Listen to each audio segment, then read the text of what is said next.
It was the largest contiguous land empire in history, stretching from Korea to Ukraine and from Siberia to southern China, and was forged on the open plains.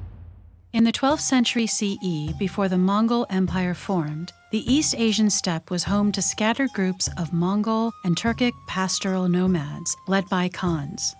The people herded sheep, cattle, yaks, and camels.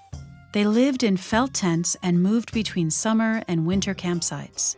Nomadic women held significant authority, managing these migrations, many of the flocks, and trade. Meanwhile, men specialized in mounted warfare.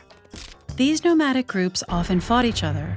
That was to change under Temujin, who was born into an aristocratic Mongol family.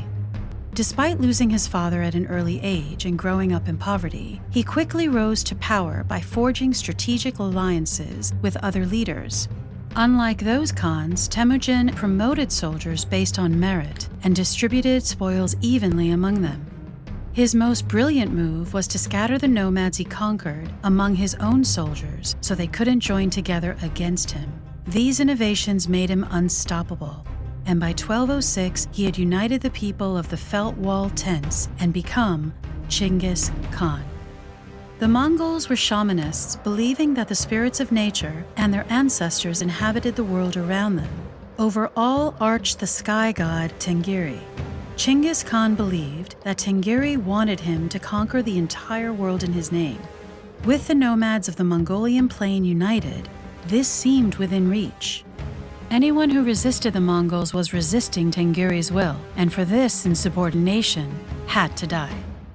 Under Chinggis Khan, the Mongols first subdued northern China and the eastern Islamic lands. After his death in 1227, the divine mandate passed to his family, or the Golden Lineage.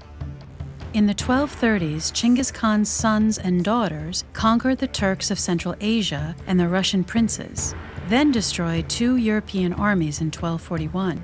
In the 1250s, the Mongols seized Islamic territory as far as Baghdad, while in the east, their grasp reached southern China by 1279.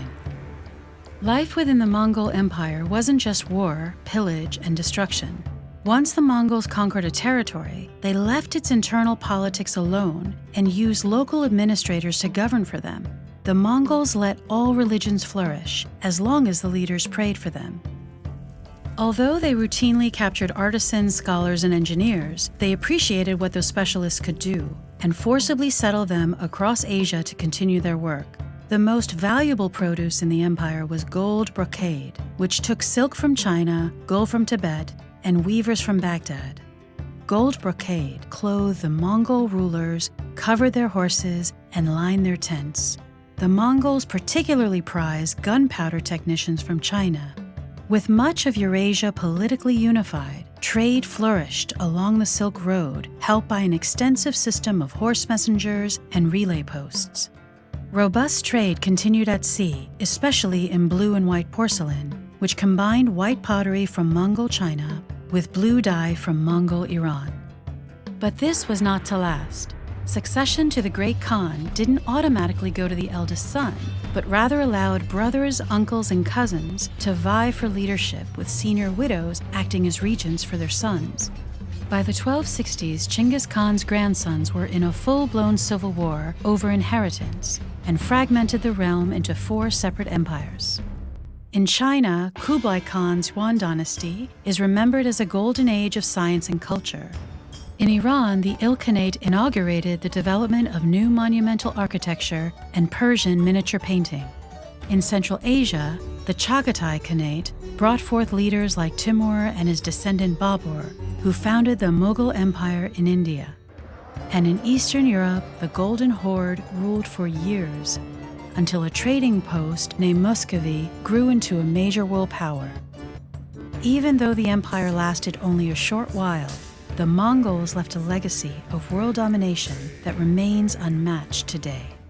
Trace the rise and fall of other powerful empires with this playlist.